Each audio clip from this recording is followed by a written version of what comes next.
Bonjour à tous, j'espère que vous allez bien. Bienvenue dans cette nouvelle vidéo. Comme tous les dimanches, on fait un point sur ce qui s'est passé cette semaine techniquement sur les graphiques. Quels sont les événements à venir pour la semaine prochaine et qu'est-ce qu'on va surveiller. Quel est un peu notre biais, enfin vous connaissez l'émission et j'espère que vous l'appréciez. J'ai pas fait de top and flop hier, j'étais KO technique. J'ai fait une très bonne semaine, hein. Je ne me suis pas caché parce que j'ai fait une semaine rouge. Au contraire, c'est même une semaine très intéressante. Tanguy vous en a un peu parlé, hein. Il a pris les mêmes trades que moi, donc on a fait une belle semaine. Mais voilà, j'étais KO, je suis même encore un petit peu malade, un peu fatigué. Donc je ferai un condensé la semaine prochaine. On débriefera les 2 semaines. Ça donnera plus de saveur à l'émission puisqu'il n'y a eu que 5 trades de toute façon.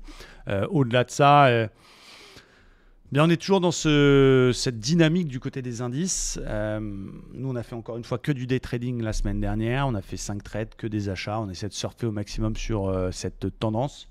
Vraiment, je me tourne quasi exclusivement sur le day trading, sauf quelques actions, évidemment les crypto-monnaies, là où j'ai vraiment du DCA et de l'investissement très long terme.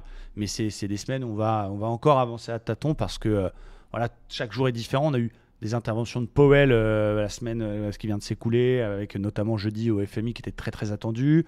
La semaine prochaine, on aura l'inflation mardi, donc très important. C'est ce pourquoi les banques centrales ont procédé à des resserrements de ces taux ces derniers mois. Donc c'est pour combattre l'inflation. On attend une inflation en baisse à 3,3% au lieu de 3,7% aux États-Unis. On verra si c'est confirmé. En tout cas, c'est majeur. La séance de mardi va être déterminante pour la suite de la tendance, en espérant que l'inflation corresponde en tout cas au consensus ou soit en légère baisse pour continuer cette hausse qui a été peut-être un petit peu plus froide que la semaine précédente. Évidemment, la semaine précédente, on a repris plus de 1000 points sur le Dow Jones. Ça a explosé après l'intervention de la Fed. Et là, ça s'est un petit peu calmé. Il n'y a pas de signal de retournement à mon humble avis. Je vais vous donner mon avis technique juste après. Mais voilà, c'était un peu plus calme. Et j'ai envie de dire, c'est pratiquement normal. On l'avait dit dimanche dernier. On avait dit, attention, le début de semaine devrait être plutôt soporifique. Et c'est ce qui s'est passé. C'est vraiment vendredi qu'on a eu ce gros mouvement haussier qui a un peu sauvé finalement les meubles et qui a permis d'enchaîner une nouvelle semaine avec un nouveau plus haut. Vous allez le voir du côté du Dow Jones et du Standard & Poor's notamment. Mais voilà. En tout cas, je suis content parce que récemment, vous avez vu, je vous partage sur les réseaux, je discute beaucoup avec vous sur les réseaux sociaux quand vous me posez des questions, etc. On a eu des beaux succès dans la communauté, à la fois des validations de challenge, Top Step, FTMO, voilà, des centaines de milliers de dollars de capital pour certains membres, des beaux retraits aussi, parce que c'est bien de valider les challenges, mais c'est évidemment bien de faire des retraits, c'est quand même le but. Donc je suis très content, on a vraiment une école, une dynamique qui est en train de se mettre en place. C'est vrai, je vous ferai une vidéo bilan un petit peu pour présenter mon année en fin d'année. Je le ferai sûrement en Thaïlande d'ailleurs, mais on aura l'occasion d'en reparler. On a eu une année à 2 visages avec 5-6 premiers mois flat où un petit peu frustré peut-être par des situations. On a fait beaucoup de BE, quelques stops qui vont au TP, etc. Et on avait un peu l'impression de faire du surplace. Même si on ne perdait pas d'argent, on n'en gagnait pas beaucoup, mais on n'a rien lâché. On a continué à appliquer nos stratégies. On n'a pas cédé à la tentation de bifurquer comme ça vers d'autres méthodes. Et puis finalement, ça paye. Et puis là, en 3-4 mois, on vient d'exploser les compteurs. Et on va bientôt faire l'objectif que je m'étais fixé en début d'année. Donc je suis content. Donc c'est encore une preuve que voilà, vous êtes dans du trading. Vous n'êtes pas dans une science exacte. Et il faut sortir du schéma que peut-être certains vous imposent sur les réseaux sociaux. Bien évidemment, il faut être régulier et surtout au niveau de la discipline. Mais voilà, on ne peut pas salarier le trading. C'est pas 1% par semaine toutes les semaines. Parfois c'est flat, parfois c'est un peu perdant, parfois c'est un peu gagnant. Les maths, encore une fois, au niveau des statistiques, c'est toujours les mêmes chiffres que j'ai depuis des années en termes de pourcentage de TP, de SL et de BE. Mais voilà, il y a une phase d'aléatoire et il faut s'y préparer. Je suis très content parce que on a traversé des mois plus compliqués et on a su rester fort. Et aujourd'hui, on en récolte les fruits. Donc, je suis content et de ma rigueur, mais ça, c'est moi que ça regarde, mais aussi de la discipline et de la rigueur de la plupart des membres de l'école. Bravo, voilà, bravo. D'ailleurs, école, j'en discutais avec quelqu'un qui me disait mais c'est un peu cher, Romain, ta formation, comment ça se fait, etc. C'est pareil, c'est relatif. L'école, c'est pas un gourou que vous suivez, c'est une vraie école. Il y a 6 coachs, peut-être 7 maintenant, très très bientôt. Vous avez Tanguy, vous avez Quentin tous les midis, vous avez Nassima, vous avez Gaël, vous avez Yann maintenant pour les cryptos, vous avez moi-même également, vous avez 40 heures de coaching et de live par semaine, du contenu en veux-tu en voilà, des centaines d'heures de vidéos en replay, vous avez quasiment une communauté qui vous répond 24 heures sur 24 à vos questions. Voilà, ça a un coût, en effet, mais c'est un accès à vie. C'est-à-dire que tu payes une fois, tu es tranquille ad vitam, que tu restes 6 mois ou 6 ans ou 10 ans. On n'essaie pas de te revendre un pack additionnel tous les ans. Et moi, je trouve que le rapport qualité-prix, il est très très bon, même si je comprends parfois les remarques qu'on a de temps en temps. Bon, voilà, hein, c'est comme ça. Moi aussi, je fais attention au prix des choses que j'achète, mais là, on parle d'investir sur soi. Et voilà, je pense que vous en avez pour votre argent. Au-delà de ça, voilà, c'est à vous de décider. Hein. Je ne suis pas là pour essayer de vous convaincre de rejoindre l'école ou pas, même si voilà, j'essaie de répondre aux questions, petites remarques que j'ai de temps en temps sur YouTube, sur les commentaires. Voilà, restez attentifs au Black Friday. Je ne peux pas vous donner plus d'infos. Restez attentifs au Black Friday. Voilà, j'en dis pas plus. Au-delà de ça, on va se concentrer, ça y est, sur les indices. Donc le Dow Jones, très intéressant, cette espèce de V-bottom. Hein, pour ceux qui ne savent pas ce que c'est un V-bottom, vous en avez un sous les yeux. C'est ça dégueule et ça remonte aussi vite. Avec un nouveau plus bas, mais qu'on a tout de suite repassé. Donc on a une sorte de fake cassure. Et je vous en avais parlé de cette zone au mois de mars, 32 400, zone de liquidité avec toutes ces mèches. On est venu la chercher, elle a tenu, elle a provoqué ce rebond. Et là, ce qui est intéressant, c'est deux choses du côté du Dow. Première chose, c'est la cassure du précédent plus haut. Il a eu du mal, il l'a fait vendredi, mais ce plus haut, il est cassé. Donc ça, c'est plutôt pas mal. Donc on n'a pas encore fait le vrai retournement, parce que maintenant, il faudra éventuellement corriger et faire un plus bas net bien plus haut pour vraiment valider le fait qu'on soit en retournement de la tendance. Mais c'est bien, nouveau plus haut, c'est cool. Ça, c'est plutôt pas mal. Et mon Fibo, alors, pourquoi je le démarre là, mon Fibo? Parce que c'est le vrai dernier mouvement baissier. Vu que là, on a un plus bas plus haut que le précédent, je ne peux pas le démarrer avant. Du coup, je constate, alors on pourrait, on ne va pas aller en prison si on le démarre sur toute la baisse depuis juillet, on voit que c'est 50% pile poil, mais si je prends le vrai dernier mouvement, et vous verrez que sur les plus petites unités de temps, c'est plus clair, force est de constater qu'on a pété légèrement ce 61,8 sur une zone qui, regardez, quand je la tire, les 34-200, c'est quand même une zone très importante. Alors, je vais la faire un petit peu plus large pour que vous vous en rendiez un peu mieux compte, mais vous voyez, c'est une zone qui a été très travaillée, qui est très très travaillée depuis 2021, si je ne m'abuse, qui a été plusieurs fois support, plusieurs fois résistance, et du coup, elle est enfin repassée. Donc, voilà, même si j'ai conscience que ça reste que de l'analyse technique et que mardi, ça sera décisif avec l'inflation, et je me répète, mais si l'inflation est bonne, ça pourrait poursuivre cette hausse et voilà, donner le petit biscuit supplémentaire pour que ça continue. Et si au contraire, l'inflation est très mauvaise, ça va calmer les ardeurs des acheteurs. Mais techniquement parlant, j'ai pas envie de me mettre à shorter, et pour moi, c'est un marché qui va continuer à remonter. Attention au biais, on est quand même là pour constater et pas deviner ce qui va se passer. En tout cas, voilà, pour moi, ça monte, on casse un plus haut, on casse un 61,8, donc j'ai plutôt envie de continuer à suivre des achats sur différentes stratégies. J'aime bien deux méthodes. Le contre-tendance, j'en fais un peu moins. Ça va concerner les divs, les bulles, etc. Ça, on va en faire peut-être 20% du temps, mais principalement, on va faire du suivi de tendance avec notamment l'OPR que vous connaissez certainement si vous suivez la chaîne, qui est un peu centrale autour de notre méthode. Et qui est plutôt pas mal. Donc on va essayer de définir le flux et essayer de suivre le flux, même si on reste à l'écoute des éventuels setups. Quoi qu'il en soit pour l'instant, ce flux en 4 heures, il est haussier. Vous voyez qu'on a un nouvel indicateur, je vous en parlerai plus tard dans une des vidéos. C'est un membre de la communauté qui a eu la gentillesse de nous développer ça, qui nous met les flux sur toutes les UT et plein d'autres choses. Je vous en parlerai un peu plus tard. Le flux est plutôt haussier. On peut retracer cette zone des 200 là, qui a été légèrement cassée. On fait un espèce de double bottom un peu exagéré. J'ai pas de signal de retournement. Alors, évidemment qu'on peut avoir affaire à une fausse cassure, surtout si l'inflation est très mauvaise mardi, avec un marché qui a fait un nouveau plus haut, qui te fait croire qu'on va repartir à la hausse et qui rebaisse. Donc, on n'exclut pas. Et c'est pour ça que c'est important de faire deux scénarios. Mais il ne faut pas toujours voir le mal. C'est-à-dire que moi, j'ai fait des erreurs aussi dans ma carrière sur les marchés. Je n'ai pas toujours été le plus discipliné comme aujourd'hui ou à full suivi de flux. Ça m'est arrivé d'avoir des biais, notamment en 2020. Et je pense qu'il n'y a rien de pire en fait. C'est-à-dire que quand tu as un biais, non seulement tu rates potentiellement le mouvement en cours, mais en plus tu te prends des SL. Ça veut dire que je vois les vidéos, je vois le contenu sur les réseaux qui circulent, que ce soit sur les cryptos, que ce soit sur les indices, où il faut comprendre que c'est très vendeur le négatif. C'est-à-dire que vous allez plutôt cliquer sur une vidéo où on vous dit c'est la crise, attention, tout va bien. On a fait un petit test hier avec la vidéo de Tanguy, le Saint Tanguy Show. On a mis un petit titre, et je m'en excuse, un petit peu putaclic. Ai-je cramé mon 150 000? Ça a fait plus de vues que celle de la semaine dernière, par exemple. Donc, il y a un contenu comme ça avec des mecs qui sont toujours négatifs, vendeurs. Quand je dis négatif, c'est qu'ils sont toujours baissiers sur les indices. C'est faux, ça va baisser, ça va dégueuler. Du coup, vous mettez un biais en tête. Et je vous invite vraiment à vous former et à construire votre propre biais par la technique en constatant les choses. Bien sûr que l'économie réelle vs l'économie financière n'a rien à voir. On est d'accord qu'on est en temps où il y a de l'inflation, on le ressent nous-mêmes dans notre consommation au quotidien. Il y a eu le Covid, il y a eu plein d'éléments, il y a des conflits en cours. Et il est normal de se dire, c'est décorrélé de la réalité, les marchés montent, alors que... Mais le marché, il est irrationnel, et il restera irrationnel beaucoup plus longtemps que vous resterez solvable. Et donc, il ne faut pas essayer d'être d'accord ou pas d'accord avec lui, en fait.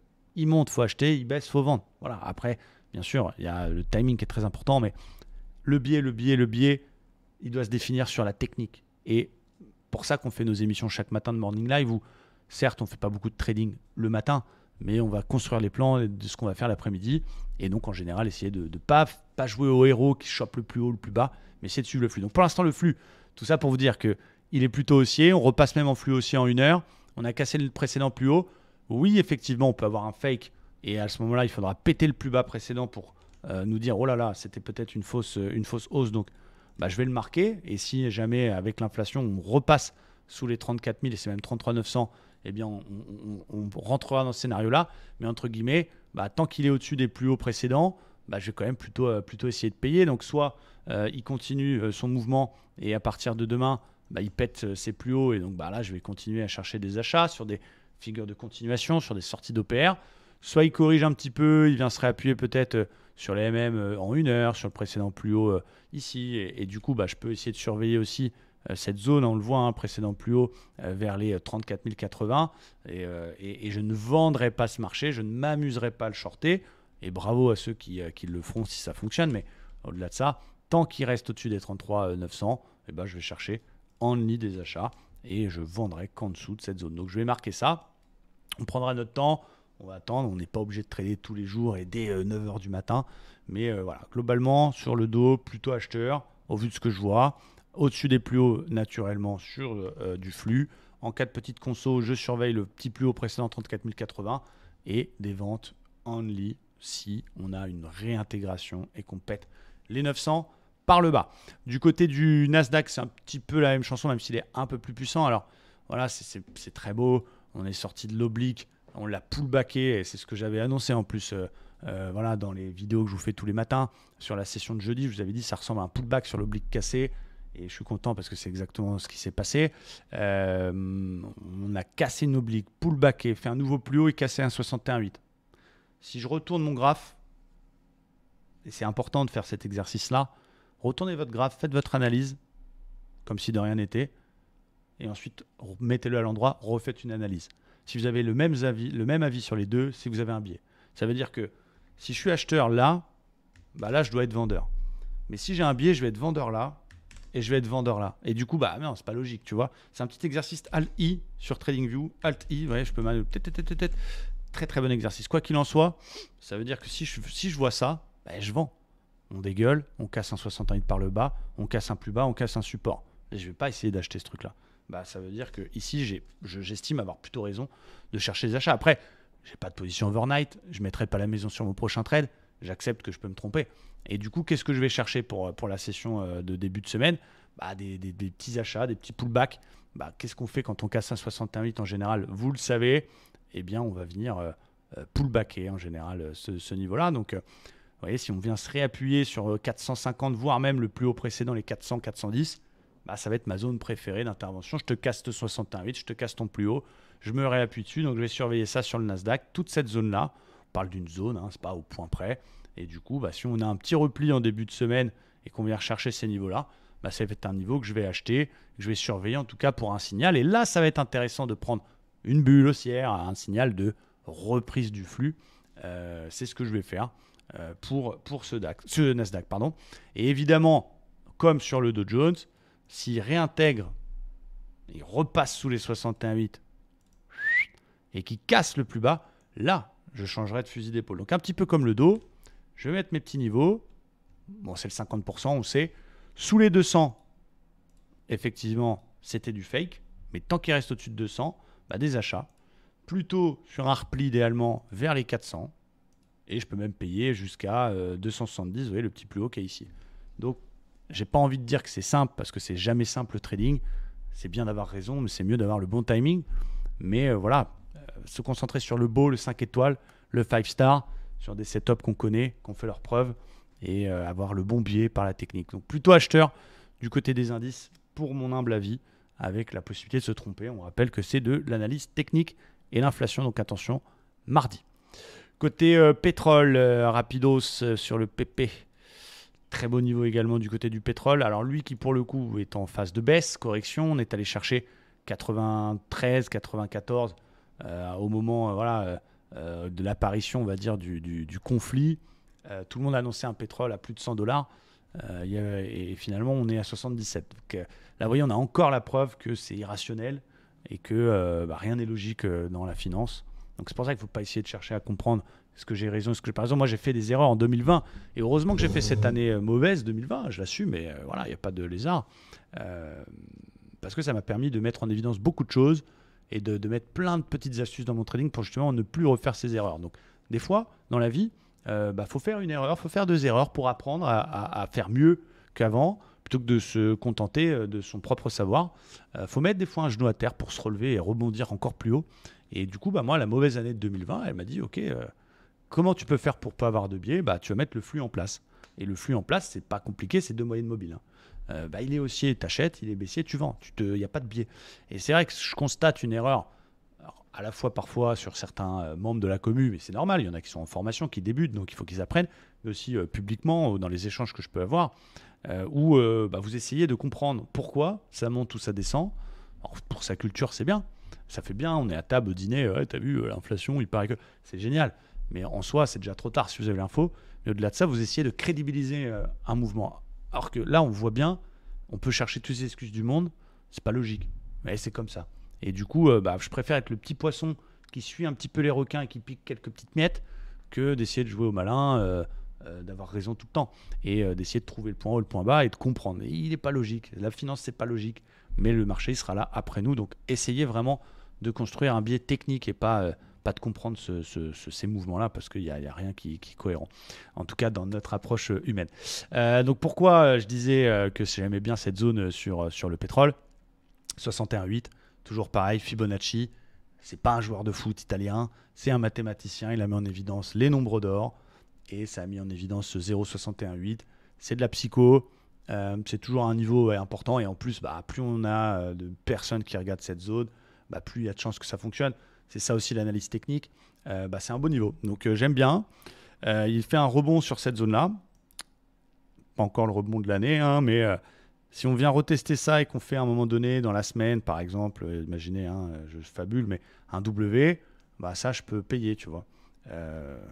Ça peut être intéressant. Ça va être une zone à surveiller en cas de retest. Bien sûr, si on passe en dessous, on oublie cette idée-là.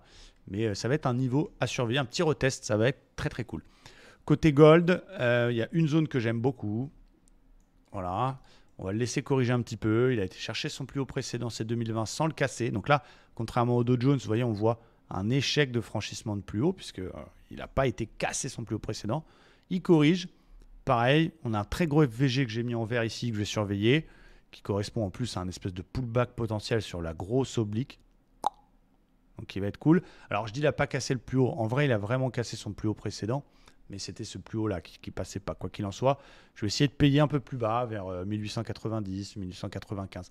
Toute cette zone autour du 61,8, c'est un niveau qui m'intéresse, que je surveille très très fort pour la semaine prochaine. Côté Forex, je vous en ai sélectionné 2-3 dans les opportunités. L'euro-dollar, donc pareil, l'inflation semaine prochaine va être décisive dans l'évolution du dollar, donc des paires majeures. Mais à mon humble avis, j'ai un drapeau daily sur l'euro-dollar. Donc on a eu une belle zone qui a tenu 1,05, qui a provoqué un petit rebond dans une espèce de drapeau. Il ne faudra pas qu'il soit trop long non plus, parce qu'après, c'est ce qu'on appelle un canal. Mais voilà, on va surveiller ça fort. Pour l'instant, je n'ai pas envie de l'acheter. On verra si ce canal drapeau casse par le bas. Si on reporte la hauteur de ce que j'appelle le mât, donc avant le drapeau, regardez, bam, ça nous donne pratiquement la zone des plus bas de 2022, donc vers sous la parité. Donc il faut casser ça par le bas, c'est pas fait encore, mais à surveiller fort.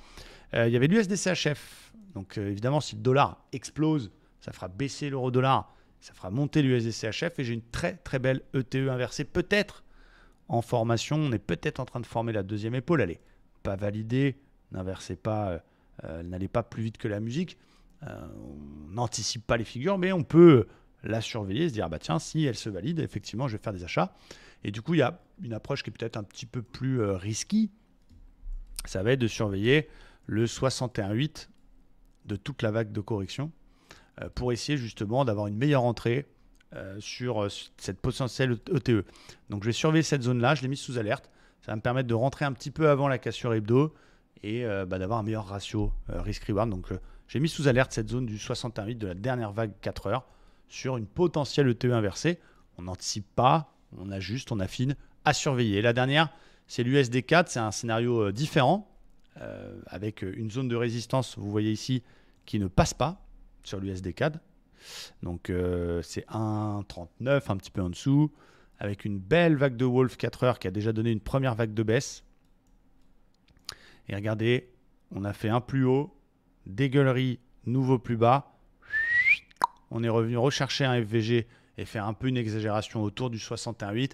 J'aime bien cette zone, je serais bien chaud pour lundi tenter une petite vente sur l'USD4. Là, c'est un autre scénario, ça voudrait dire soit le CAD explose, soit le dollar baisse pour avoir un USD4 qui se met à baisser. Donc voilà, c'est un scénario différent de ce que je viens de vous dire juste avant. Mais techniquement, j'aime beaucoup ce setup-là pour aller chercher mon objectif de ma vague de Wolf. Donc on a un beau combo avec un stop assez court au-dessus des plus hauts. On a un combo d'environ 3,50. Donc c'est plutôt pas mal à surveiller, très fort, l'USD4. Je termine les amis avec quelques actions. Donc moi j'ai deux actions que j'ai achetées récemment. Donc Texas Instruments, qui est plutôt pas mal, bien parti. Je vais juste enlever ça, hop là, que j'ai acheté il y a quelques jours. Et Pepsi, donc voilà, qui se passe bien. J'en surveille quelques-unes des actions. Donc j'aime bien Apple. Malheureusement, j'ai pas eu le pullback. Ça, je suis un peu dégoûté. Déjà, il y avait une très belle ETE inversée il y a quelques mois. Mais là, on est sorti du biseau et je voulais la payer à la clôture de la bougie de mardi. Mais je me suis dit, je vais attendre une confirmation et puis c'est parti sans moi. Donc bien sûr, j'ai plus envie de rentrer maintenant parce que j'ai un ratio tout pourri. Mais je vais surveiller quand même, on ne sait jamais. On peut avoir un petit réappui sur l'ancien top ou un petit pullback. À surveiller, j'aime beaucoup. J'aime bien Bank of America. Je vais y arriver avec un bout de double bottom pullbacké. Donc très très bien aussi. Comblement du gap et tout, c'est magnifique. Bank of America. Et Disney qui valide mon setup enfin dans une très très grosse zone hebdomadaire très très majeure qui est en place depuis quand même 2015. On a un beau signal puisqu'on a un double bottom. Donc c'est un W qui est ici, qui est validé. On a presque quand même un triple bottom. Donc je vais attendre tranquillement qu'il vienne fermer son gap pour éventuellement la payer vers les 85 $, les amis. Voilà, on a beaucoup parlé dans cette vidéo. Un peu de tout, je finis par mon Bitcoin. Bah, j'ai fait l'objectif. L'objectif 1 sur le BTC, je vous en ai parlé, ça fait des mois. Je vous ai fait une vidéo sur les cryptos au mois d'août. Je vous ai dit, voilà, qu'est-ce qu'il faut surveiller, quels sont les altcoins à surveiller en cas de bull run qui démarre. Je suis resté plutôt confiant et acheteur. Je vous ai dit 25 000, très beau niveau quand on a eu un retour dessus. Je vous ai dit K sur 32, c'est le signal. Voilà, on est à mon objectif 1 qui était le comblement de ce FVG hebdomadaire. Donc voilà, on voit, regardez, c'est intéressant que c'est ça qui bloque notamment. Alors, vraie hausse, pas vraie hausse, liquidité, ETF, on s'en fout en fait. Encore une fois, il faut regarder les prix. Pour l'instant, ça monte. Alors bien sûr, ça va vite, bien sûr, ça va fort. Et ça me fait un peu peur. Je disais pour rigoler la dernière fois sur mes réseaux, je disais finalement j'étais plus à l'aise dans le bear market. Là, je suis peut-être un peu en stress. Oh là là, ça va vite, qu'est-ce que je fais? Maintenant, ça monte. On a fait un nouveau plus haut, casse un 61,8. On est bloqué par un FVG. Bien sûr, j'aimerais bien une correction pour reprendre encore d'autres cryptos et pour éviter d'avoir le sentiment d'être le dernier des cons à acheter le plus haut. Mais ça ne veut pas corriger. Ça veut pas corriger. Il y a une divergence qui l'a invalidé. Je n'exclus pas qu'on vienne se faire un petit retour sur les 30 000. Ce serait top. Mais je vois des choses où ça va être violent la conso. Ça, c'est souvent des gens qui ne sont pas dans le train, en fait, qui espèrent en fait, que ça vienne consolider. Pour l'instant, ça monte fort et il n'y a aucun signal de retournement. Donc, si un jour, il y en a un, à 20 000, notamment en 2017, il y avait une divergence baissière tout en haut, on saura faire le nécessaire. Pour l'instant, on a fait mon TP1. Mon TP2, c'est 48 000, le plus haut précédent. Évidemment, il ne va peut-être pas y aller en ligne droite. Il ne va peut-être pas y aller demain. il va peut-être corriger d'abord. Et ceux qui veulent rentrer, essayer de rentrer sur une correction. Évidemment, ce serait mieux de venir se réappuyer sur l'ancien plus haut hebdo cassé, 31, 30 000, ce serait tip top. Pourquoi pas même se réappuyer sur le support. Mais moi, je fais du DCA, j'ai fait un beau gros achat à 25, comme je vous l'ai dit. Je suis content. Et je suis assez aussi très exposé. C'est la crypto, la deuxième, celle où j'en ai le plus, sur le Solana. Voilà, je vous en ai parlé. Alors, effectivement, j'ai acheté par ici et j'ai renforcé vers les 19. Bon, j'étais pas très serein au début. Mais voilà, tu vois, il est à 60, quoi. Donc, pratiquement x3. Donc, voilà, est-ce que ça va continuer ou pas, je ne sais pas. Mais c'est très bien orienté. Et, on verra si c'est la Lambo. Hein. Je vous ai mis, ça c'est la Lambo. Hein. 260 $ sur le Solana, c'est même 10 Lambeaux. Donc on verra la suite. Je ne suis pas Nostradamus. Je dirais juste que je suis content d'être resté acheteur, d'avoir payé les 25, de peut-être vous avoir fait payer les 25 si vous suivez mes vidéos. Attention, encore une fois, essayez de vous faire votre propre opinion. De toute façon, vous aurez tous les sons de cloche sur Internet. Vous allez trouver des acheteurs, des vendeurs, des mecs qui sont pour, des mecs qui sont contre. Essayez de prendre des décisions toujours en pesant le risque. Qu'est-ce que vous risquez? Qu'est-ce qui se passe si vous vous trompez? Pas essayer de faire des all-in, pas essayer de devenir millionnaire en un seul trade, ça n'existe pas. Et voilà, vaut mieux faire petit à petit, step by step, et justement toujours peser le pour et le contre et assumer plutôt que d'essayer de devenir riche à tout prix. Donc voilà, on verra la suite, mais je suis très content du Bitcoin. Et s'il corrige jusqu'à 29, 30 000, eh bien c'est top, ça me permettra d'en remettre une couche. Ce petit pullback, mais j'ai bien peur que pour l'instant il n'ait pas envie de le faire. Voilà pour cette vidéo qui était un peu longue. Je me suis dit je vais faire une petite vidéo, je suis un peu malade. Finalement ça fait une demi-heure qu'on est ensemble. J'espère que vous avez kiffé. Je vous retrouve demain matin pour le morning live et surtout pour le LNDJ du jour. Merci à tous de tous vos messages sur les réseaux et la chaîne YouTube. Merci aux encouragements également pour Tanguy qui s'est lancé sur ma chaîne. Et je vous dis à très bientôt. Ciao ciao.